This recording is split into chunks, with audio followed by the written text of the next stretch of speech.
Hey guys, welcome back to Heartbaked, and we are now going on a date with Radley again after feeling horrible for using our best friend just for a recipe. So we're gonna see where this goes, where it leads. We were both quiet on the walk to the fountain. I couldn't think of anything to say, and I was pretty sure that Radley was just content to be in my presence. Been doing this for a while, it's hard to talk now. Neither of us had said anything until we were sitting down. I looked around and the town square was oddly quiet considering the festival was 2 days away from now. The only elves around were a group of children and their 2 designated caretakers. Hey, steak! Radley looked over at me, grinning his stupid, dopey, cute, annoying grin. It's been a long time since we've done anything outside of work. I was really happy when you asked me out. Even just sitting here doing nothing together is nice. He squeezed my hand. I could feel my guilt rising, and before I could say anything, a little girl was standing in front of us, staring with the familiar doe-like eyes. Is that your boyfriend, miss? She was grinning from ear to ear in a very Radley-ish way. Or maybe Radley did just grin like a child, like children do. I wasn't sure what to say and I hesitated for a second.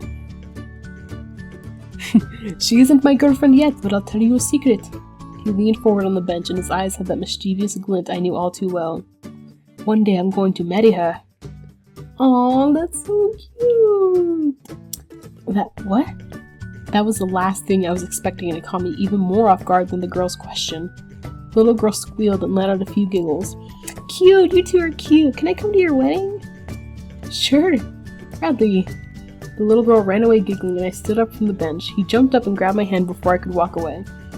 He tried to link our fingers together and I pulled my hand away. This was too much. I couldn't use him like this. I had to at least tell him. Oh no! Okay. I have to be frank with you guys. The last time I played this, I got stuck at this point. Because no matter what I did, it ended up with Radley being like so inconsolable that like I couldn't even talk to him. And like the game just ended. It's like I'm really nervous. I don't know what to do. Okay.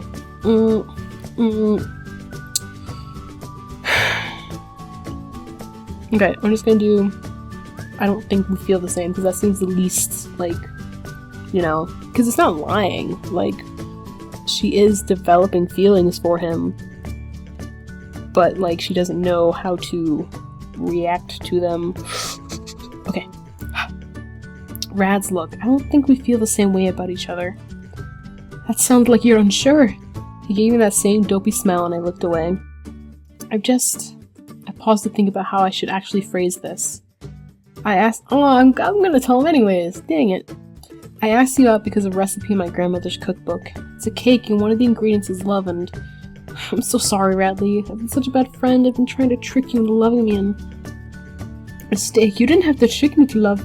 Radley, I'm saying I've tricked you. I asked you out for a stupid recipe and I've been leading you on and I don't even know if I feel the same way about you. Mistake, I already know. Calm down. Wait, what? He knows? He looked concerned and he put a hand on one of my shoulders. I was just glad that you gave me a chance in the first place. His smile pushed me closer to tears and despair. I was an awful friend. Why was he okay with this? Don't say that. I'm using you. That's not okay. I pushed him away from me. I turned and marched back towards my shop, not bothering to pay attention to whether Radley was following me or not.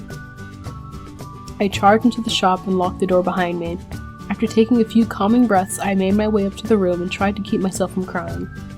I used my best friend. I made him love me all for some cake. All because of some stupid rivalry. And now, how could I face Radley knowing that I very well could be breaking his heart? I couldn't use him like this. Radley deserves someone better than me. I threw myself onto my bed and hugged the pillow, curling around it. I'm sorry, Rads. Okay. I'm pretty sure this episode 8 was the one I got stuck on, so let's see how it works. Oh, I'm so nervous. I want this to turn out okay. Okay. I took a breath and looked out the window. It had to be at least 8 in the morning, and I still hadn't gotten out of bed. My eyes were tired and my cheeks burnt from crying all night. I didn't even think I got any sleep at all. I clutched my pillow closer and curled around it, burying my face into it. Kale? Oh, Radley's here. How did he get in? Well, I guess he would have a key because he works there. Bradley's quiet voice came from behind my door, followed by 2 soft knocks. How did you get in here? Oh, or the back door was unlocked.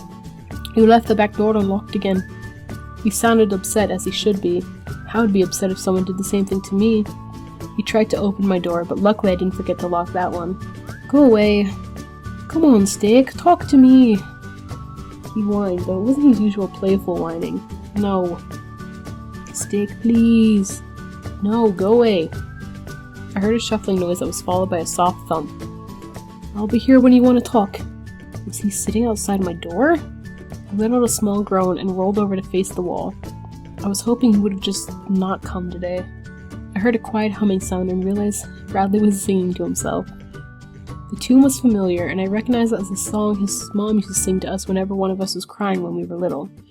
Oh, that's so cute. Oh my god, I can't handle it. As hard as I tried to ignore the humming, it was rather soothing. I wiped a few tears away and pulled my blanket over my head.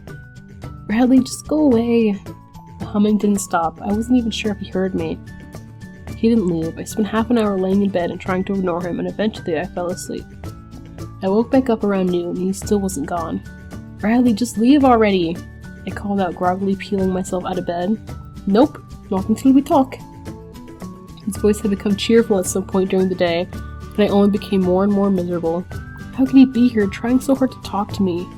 Even after I told him I was just using him, even after he found out that I'd been an awful friend, and I was going to break his heart after the cake was made. I couldn't stand it anymore, just laying with him waiting so patiently outside, but I couldn't face him. I looked around for an escape and saw my window. Whoa, Jesus. It wasn't too far from the ground. I could easily jump out of it. I hurried to get myself dressed and slid the window open as quietly as I could. I grabbed onto the window ledge and lowered myself as far as I could before letting go of the edge and completely dropping to the ground. Okay, Kale, what now? I sighed and walked away, behind buildings for a while, then towards the town square. I wanted to find someone to talk to about this, and the only person I really knew was Bradley. Of course it was also Carver, but why would I even talk to him? Because you have no other options, Kale. I muttered and rubbed my cheek. It seemed my feet were thinking the same thing. When I looked up, I was standing outside of his shop. A quick peek in the window told me that there was no customers inside, so I quietly dove into the shop and wiped a few stray tears away. I kind of like it the way his shop is decorated. It's cool. Why wouldn't the stupid crying stop? Oh, Kale, I see you finally realize that I'm the better baker, coming in here 2 days in a row. Is this a new regular customer I smell? He burst into his cartoony laugh and stopped when he actually looked at my face. Can't believe I'm here doing this, but I need somebody to talk to. My voice cracked. Carver looked conflicted, like he wanted to know what was wrong, but he also wanted to tease me some more. I knew this was a bad idea. You can come sit in the back. He didn't look happy about it, but he led me behind the counter and into his kitchen. He led me to a counter with 2 stools and we both sat down. He didn't say anything or even look up at me. I guess that's my cue to start. How does this affect the story? Okay. So do I be straight up with him? Do I say I don't know why I'm here? I'll just be straight up. I used Bradley. I sighed and thought about where to begin. I guess from the beginning is the best. I used Bradley. There was a cake recipe on my grandmother's book, and it calls for love, so I tried to force Bradley to fall in love with me. And then when I told him about why I wanted to go on a date with him, he told me it was okay. I crossed my arms and frowned. If it's fine, why are you here? Because you pancake it obviously isn't fine. He doesn't mind. I do. Why? If he doesn't mind, then maybe you didn't trick him. And since you mind so much, then maybe you're the one being tricked. Or you actually do care about him. I cared about him? I mean, of course, I've always cared about him in some way or another. We've been best friends ever since I could remember, but that wasn't how he meant it. I thought about how I've been thinking of Bradley in the past few days and realized that maybe I've been the one who was tricked into loving him. Okay, maybe not love, but definitely tricked into having feelings. Thank you. Oh, did it actually work? Oh my god, this was the part I got stuck on. Holy shit. Thank you, Carver. I grinned and jumped out of the chair. He let out a short grunt and frowned. I didn't do anything. Of course you didn't. The great Kale figured this out all by herself. I ran out of his kitchen without another word and hoped that Bradley was still at my house.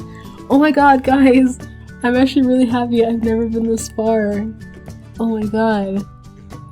I guess I just made the wrong choices before. Holy crap. Oh, he wasn't. I looked around for him a bit, but he wasn't anywhere in the shop. Okay, this was okay. I'd see him tomorrow, and I'd even make him his favorite pastry, and everything would be okay. I pumped myself up and walked into the kitchen to start some baking. So this is like actual, like, real foreign territory for me. Like, I have no clue how this is gonna go. This was all going to be okay. Tomorrow I'd apologize to Radley and everything would be just fine. Oh my god, I'm so happy. I'm like overwhelmed. Okay.